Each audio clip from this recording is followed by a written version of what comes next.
Thank you for watching the Shakaama live show, ladies and gentlemen. Today I just want to sort of announce something about the channel, about my channel here on YouTube. And I said I'm a web designer. I'm sorry, I just woke up. Web designer, and I am creating a website to go along with the channel. And I believe I'm going to be putting on some of the things that I think might be too dangerous to put on YouTube. But what I wanted to announce was I want my channel to be a hub of libertarian sharing. And what I mean by libertarian, I mean is equality. Equality for white people, black people, brown people, pink people, polka dotted people, men, women. I do not see anybody as being oppressed except for black people, but it's a economic oppression that and it's undeniable. So there's no need to say, oh, black people aren't oppressed. Anybody with any shred of intelligence will see that black people are oppressed economically. It is a continuation of slavery, but that's not what this video is about. In announcing this, that means, and people ask me, people make comments, and I said, I don't know if I was breaking the rules on your channel. And that is, if you are for a libertarian candidate or somebody who acts libertarian.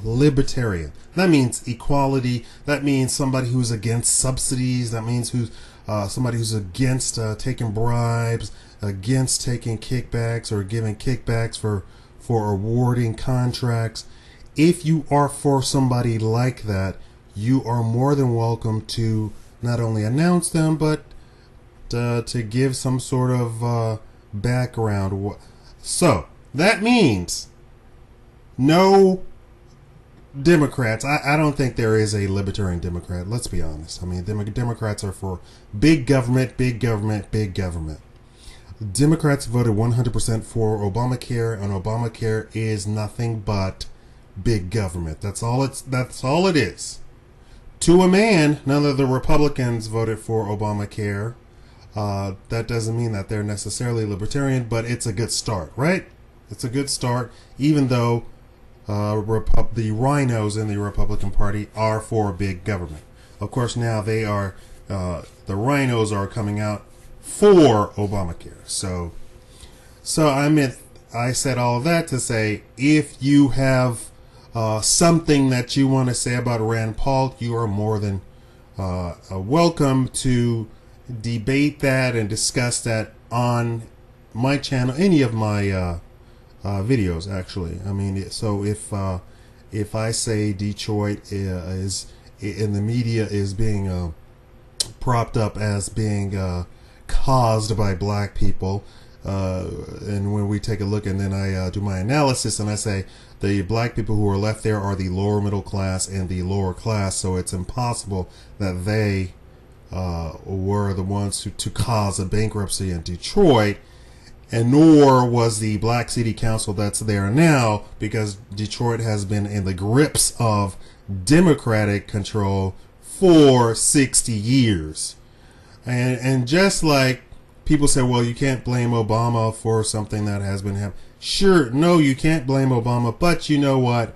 If Obama were a good man, this would not happen.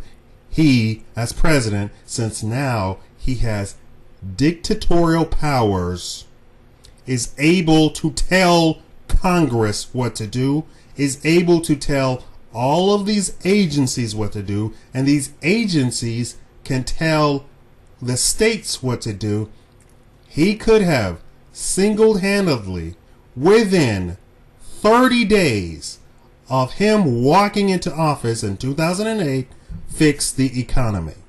And that's the truth, and that's what black people don't understand, and that's what I'm dedicating a lot of my videos to, that you're not understanding this guy. You think this guy has inherited something. No, it's as if, so I've taken martial arts all my life. It's as if a 6-year-old bully went around beating up all the 3-year-olds in the neighborhood. And then he comes to my house. Yes, I have inherited this problem, but I'm a grown man, 240 pounds, pure muscle, 8% body fat, martial arts training all my life. There is nothing that the 6-year-old could do to me. And for you people who make excuses for Obama, that's the exact metaphor I want you to keep in your head. 6-year-old who goes around beating up 3-year-olds comes to the 240-pound pure muscle martial artist house.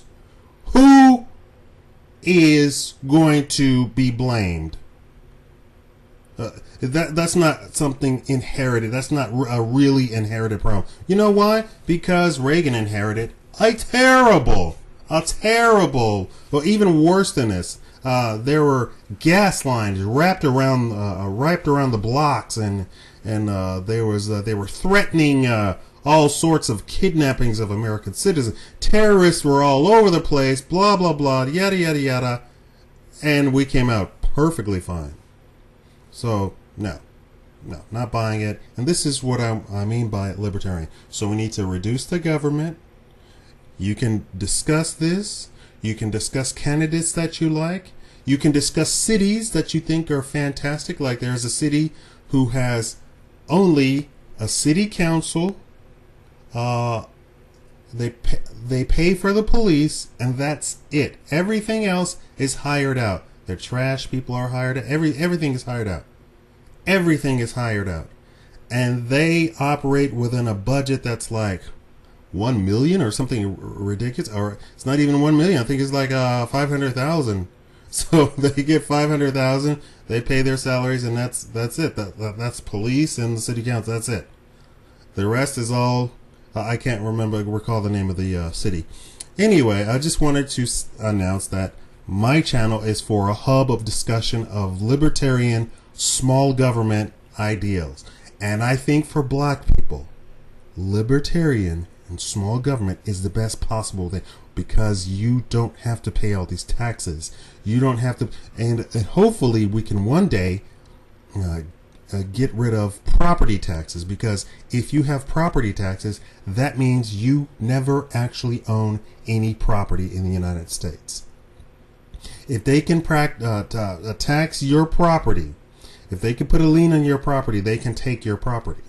So that's unconstitutional, and that was the entire point of our Constitution, but we've gotten away from it, and we've been trained to not recognize what property and rights and civil rights and constitutional rights and God-given rights actually mean. Property belonging to us belongs to us. That means at no point can the government break down your doors, come in and take your property. At no point. Impossible. But we've been slowly indoctrinated into this notion of that we don't actually have, we are basically leasing our property. Really, that's what a tax is, right? It's a lease, because at any time they could switch the gears, and half the country would lose their property. It happened in 2008, and it happened cyclically every 11 to 15 years in the United States. But you see, everybody's retarded. They don't have memories, so you don't remember. 1970, 1980, 1960, 50, 40. You don't remember those years. So when they say this is the worst recession ever, which actually it's a depressing, you buy it because you don't pay attention. You go to work, you come home and sleep. That's all you do. And I'm not blaming you. I'm just saying there's a little bit more to life than that. When they're taking away your freedoms and when they're taking away your rights, there's more to life than going to work and coming home and sleeping and eating yourself into a 45-inch waist. Anyway, leave all the comments you care to leave. Thank you for watching Shakaama Live Show.